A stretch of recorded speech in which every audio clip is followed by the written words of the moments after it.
Samantha Ruth ప్రభు ఏ మాయ చేశావేతో టాలీవుడ్ లో అడుగుపెట్టి దూకుడు, బృందావనం లాంటి చిత్రాలతో కుర్రాళ్ల మెదడులో అరే ఎవర్రా ఈ పిల్ల ఇంత కత్తిలా ఉంది అని మెంటలెక్కించి తర్వాత ఈగా అనే చిత్రంలో కుర్రాళ్లలో లావా లావా లావా గుండెలో లావా పొంగించి ఇప్పుడు నిర్మాతగా మారి శుభం అనే చలనచిత్రంతో మాస్టర్ హర్షిత్, చిన్నారి శ్రియా కొంతం, చరణ్ పెర్రి, శాలిని కొండే, పూడి,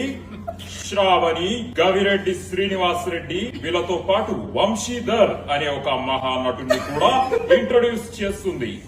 విడుదలైన రెండో రోజుకే వైరల్ ఫీవర్ లా స్ప్రెడ్ అయిపోయింది ఈ సినిమా. చూసిన వాళ్ళందరూ mouth to mouth talk spread చేస్తూ ఈ సినిమా చూడకపోతే చావడమే బెటర్